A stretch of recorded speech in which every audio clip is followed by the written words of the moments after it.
Good morning again, folks. I posted our Memorial Day meditation devotional a little while ago, but I was listening to some preaching this morning from one of my very favorite preachers, aside from me, Jesus, John, and Paul.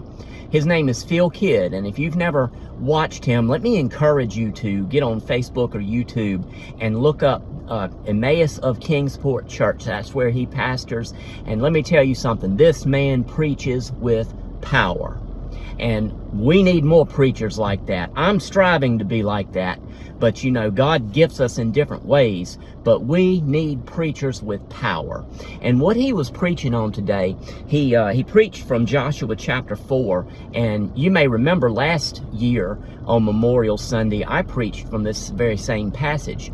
But when he got to a specific verse in it, something struck me. And it's providential, I guess you might say, that I happen to just now say how he's such a powerful preacher and how I strive to be a very powerful preacher. And I'm going to talk about that here in just a second, because it really awakened a burden that I carry. Let's look at Joshua chapter number 4, beginning in verse number 1.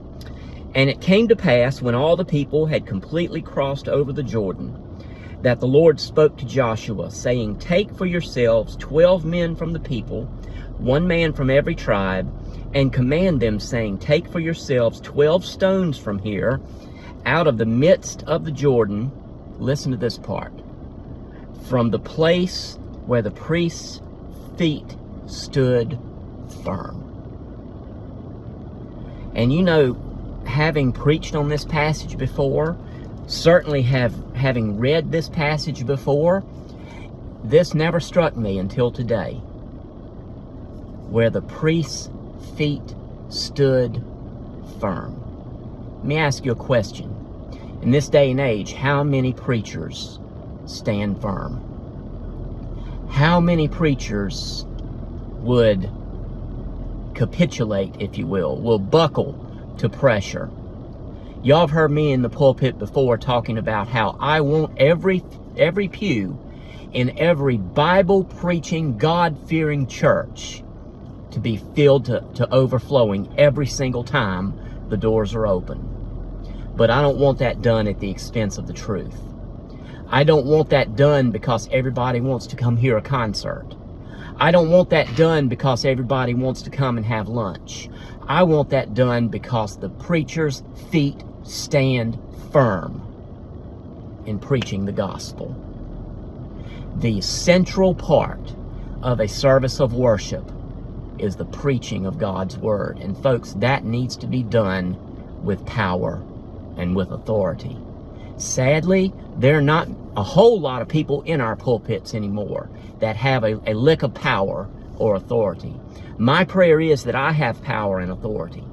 Phil Kidd, that I listen to on a weekly basis, preaches with power and authority. I want to challenge any preacher that watches my Facebook page or YouTube channel.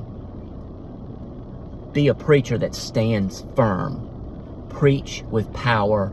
Preach with authority. I was watching one the other day.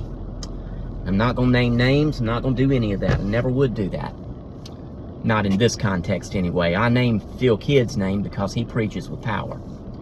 But I couldn't finish watching the message, and I'm going to tell you why. Because I wasn't moved any further from point A to point B. I was sitting in my office chair, and my office chair rolls around. I wasn't moved any further from one end of the room to the other. Why? Because there was no power in what was being preached. And that's sad.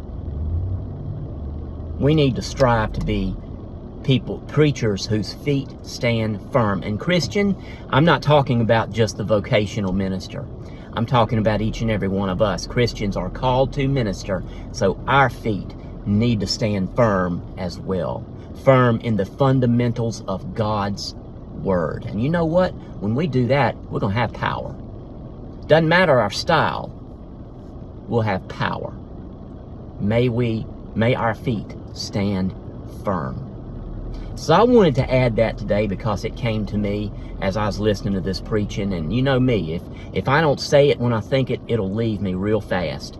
But I hope and pray that you're encouraged and maybe even convicted by this extra devotional on this Memorial Day Monday. Hope and pray y'all have a good remainder of your day. God bless you. Love you folks, and I'll talk to you a little bit later.